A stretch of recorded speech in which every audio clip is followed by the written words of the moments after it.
JonTron.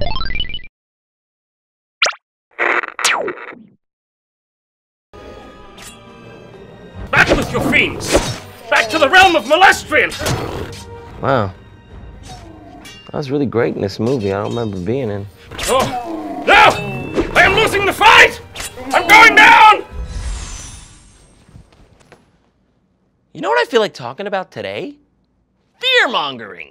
It never goes out of style. From Reefer Madness back in 1936 warning us of the dangers of the demon drug marijuana, to the Red Scare keeping us away from those evil commies who could be your next door neighbor, to even the news media today with its endless upon endless mountains of scare campaigns. Every day it seems something new is encroaching on you, waiting to strike when you least expect it. Oh! Ah! Who are you? I'm Rich. Okay, could you get out of my house? Oh, yeah. Yeah.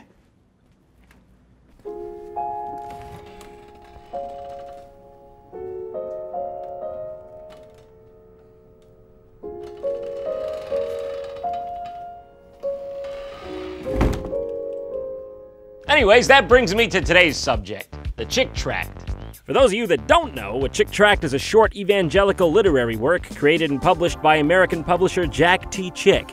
In short, they're a bunch of brief comics that warn about the folly of man and how to best avoid God's wrath. Now, it sounds silly enough, but this guy is prolific, selling over 750 million tracts via his publication. Jack be nimble, Jack T. Chick, Jack be writing a pilot. One tract, though, was meant to stand out among the rest. The one, the only, the 1984 publication of Dark Dungeons. This one dealt with the dangers of playing Dungeons and Dragons and the satanic inclinations of those who worship the 20-sided die. I mean, come on, let's talk some sense, all right? We all know how dangerous Dungeons and Dragons is.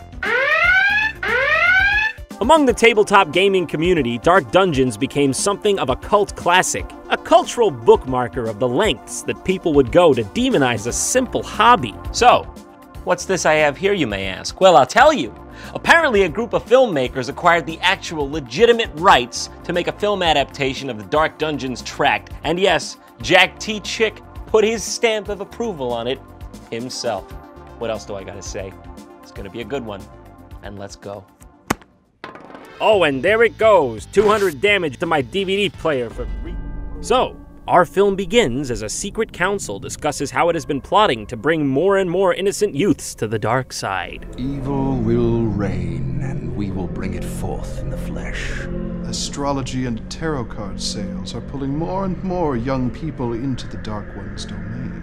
World politics are steadily progressing toward our one world government. And I left an episode of Bill Nye the Science Guy on 3 separate people's TVs. I am excited to announce that this year more people have decided to be homosexuals than ever before in history. Ah yes, the dark magic has been especially strong this year, gays. Okay, popping up left and right. If we can corrupt just a few more souls at this college, then the stars will be right.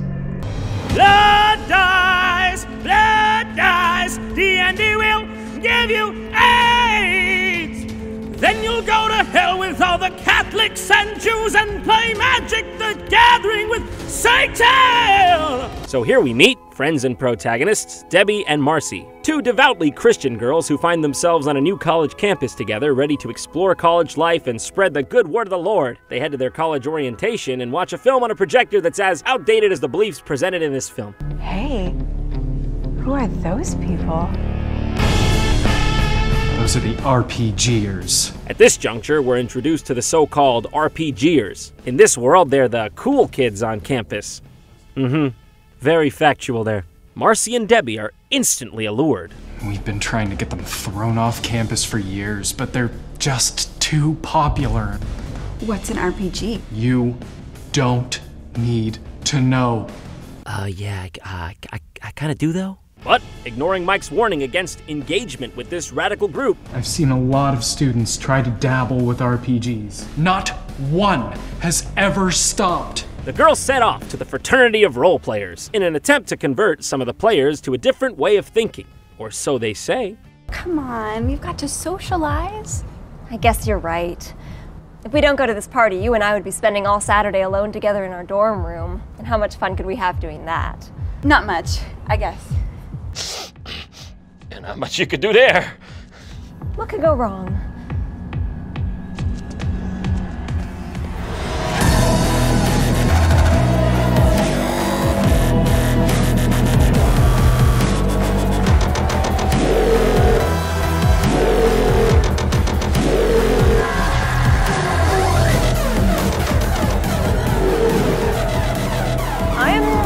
Second thoughts. Yeah, maybe we should just go. And who might you be? We're just leaving. Oh, I'm just leaving. I'm right! So after Hansy McGooner study over here strong arms Marcy away, they are now whisked into the dark underbelly of the role-playing world. Are you all having a good time? I mean, yeah, it's been all right. Now, I know you all like to drink. Hydration is important. Are you ready for the main event? Yeah! Are you ready to RPG? I was born ready! Then let's get ready to RPG! RPG! RPG! Well, if you say so. Wow, that's a very coincidentally coordinated action. Maybe we should go. That senior warned us about playing RPGs. What does he know? Mike knows nothing. After all, what did he say would happen? Excuse me, who are you? Mike said that once we start, we won't want to stop. That's true of eating, drinking, and... Pringles, especially the pizza-flavored ones. Oh, look, here I go again. I hope you are not disrespecting Mistress Frost by refusing Calm down, Nitro. Yes, seriously, calm down, dude. Go back to playing Flip Cup, huh? If they want to be a couple of chickens who go their entire lives without experiencing the unrivaled thrill of an RPG, that's their business. We're not chicken. Then prove it by playing. Also, I'm gonna need a DNA sample from each of you, and a picture of what you think a chicken is. Just to make sure we're talking about the same thing here. So, the girls fall victim, and the mysterious lady, who is definitely college-aged and the correct demographic for role-playing, introduces them to their new alter egos. You are Blackleaf, the thief who is to the night as the day is to the shadow. Shadow? It's a shadow. The shadow. Yeah, Shadow. Heard you first time. Shadow. Got it, got him. You shall be Elfstar, cleric and possessor of the real power. What is the real power? Yeah, how come, excuse me, why does she get the real power? What is the real power exactly? It sounds better than whatever I got. Shadow? Yeah, Shadow's not as good as real power. Now, let the games begin, and may your roles be ever natural. Huh? Okay. Playing games with an evil witch woman who's definitely college-aged. Wait, why did that guy just blow smoke out of his face? That's weird. When you die in the game, you die in real life, except you don't. You go back to your dorm and play some GTA 5. Uh-huh. All right, whatever. I use magic missile to attack the darkness. Baldric Windy Drawers, defeated and broken at your feet. How shall you slay your defeated foe? Oh, God. We don't have to kill him, do we? No, you could show mercy to your enemy, and all it would cost would be your gold and your weapons. From my cold, dead, gauntlet dastardly witch! I will slay the helpless foe. I have no mercy. I am chaotic neutral. Excellent RPGing, Debbie. I stab him with a poison dagger. You want it? Huh? You want it? Then take it. Take it! Take it! You know, it was all cool and good, but after that, I don't think this could be the same anymore. That was the best RPGing I've seen in 15 years. And I'm only 15! Or at least that's what the crack in my brain made my brain say to me. So the girls go home and sit on their beds, dreaming about the fun they had earlier in the night. All the while, the Dark Council schemes about their upcoming sacrifice. Can I tell you something? When I started casting spells in the game, I felt something. I don't know what it was. I don't even know how to describe it, but... Keep on trying, you'll get there. Strong. See, that wasn't so hard, was it? So, after nights and nights of RPG playing, Debbie's teacher takes note of her failing grades. You know, when you first started here, I thought you were going to be one of the brightest students here, but ever since you involved yourself in those wicked RPGs, your grades have been going down steadily, month by month. RPGs aren't that bad. Spells, poison, battles, maiming, killing. Yeah, but it's all imagination. Is it? Is it, Debbie?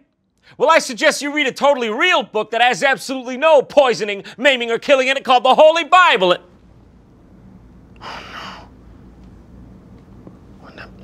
That book done got that. Quit the RPGs, Debbie. It's your only hope. But predictably, not heeding her professor's advice, she decides to go back in for one final game and discovers she is ready to receive the true power. Your cleric has been raised to the 8th level. I think it's time you really learn to cast spells. Do you think you can maybe back up a bit? I brought Elstar to become a priestess and witch. Yes.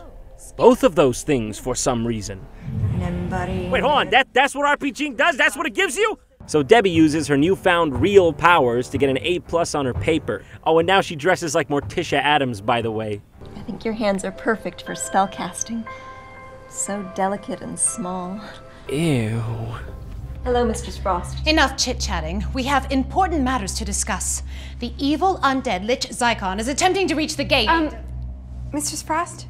Yeah, I'm gonna let you finish, Elvira, Mistress of the Dark. It's all good about the evil Lich, but first check out my high-scoring Flappy Bird. I still love the game, but it doesn't have the same kick it used to have, you know? I could go for some stronger stuff. Then it is time for LARP. What's that? Yeah. What's that? Live action role-playing!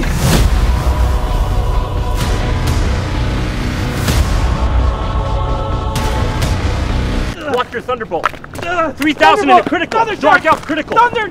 Thunder! Thy art slain. Though you have gained many skills through your RPGing, LARPing will tax them as they've never been taxed before. Who are you? I'm Marcy. No! I mean, literally, who are you? I have a very short-term memory. I'm Blackleaf, the thief of the shadows. Sick voice. So now the dungeon mistress, Mrs. Frost, is prepping the girls for live-action role-playing. She explains that they can never break character, or else suffer the wrath of forever losing their privilege to play RPGs with her. No, that would be a truly unbearable fate. You come across this in your quest. It appears to be some kind of Arabic. Yes, one of the many varieties. Wait, Marcy, didn't you learn Arabic? You needed it to convert the Muslims, who didn't realize they were actually worshipping the moon god. I ain't even going near that. I'm not sure I should. Marcy, we need to get you to level 8. Read it. Anestotira, Alentithor, Abdewalbi Marul, Al Hokab Hatel Miach Kajufna. Salagadoo, la mechikaboo, la bibbidi boppity boo. Put them together and what have you got? Bibbidi boppity boo. I think it means something is not dead, which has the capacity to exist eternally. And if the abnormal duration comes, then death might cease. What on earth does that mean? That is not dead. For God's sake, would y'all quit that? And it's Cthulhu. Of course it's Cthulhu. Who else would it be? We got Cthulhu. Mistress Frost, the Dark One requires a sacrifice if he is to fully rise. Why is she using a walkie-talkie? Aren't they demons? Can't they speak to each other through brain? And since when has she got an earpiece on? I mean, these are a bunch of well-coordinated techie demigods, I'll tell you that much. I can easily take care of that. No. The Dark One needs one of them to take her own life. Actually, McDougal back here says we all get a free Egg McMuffin if you do the slaying yourself, so you know what to do. Stu, you know what? Actually, it's probably not the greatest idea to piss off Cthulhu Lord of Darkness for the McDonald's breakfast menu, so, yeah, abort mission, actually. You travel deep, deep down your path, where you encounter the zombie. I shall decapitate the fiend. You encounter...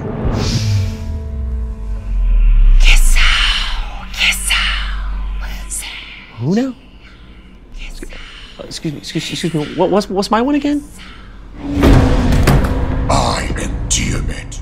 How are you doing that with your voice? That is not an adequate answer to my question. I am Legion. Stop that right now! If you act, you will be breaking character. Oh God, anything but that! So, Debbie comes to the conclusion that she must betray Marcy as not to break her character, and Marcy is declared dead from the game. Marcy, get out of here. You're dead. You don't exist anymore. So just walk away. My God, this is gonna be really awkward when they get home into their dorm tonight. No! Oh yeah, that's awkward. Marcy, you didn't have to do that. Yeah! No, like, I mean, you really didn't. This whole thing wasn't really a big deal, honestly. It's my fault Blackleaf died. I can't face life alone.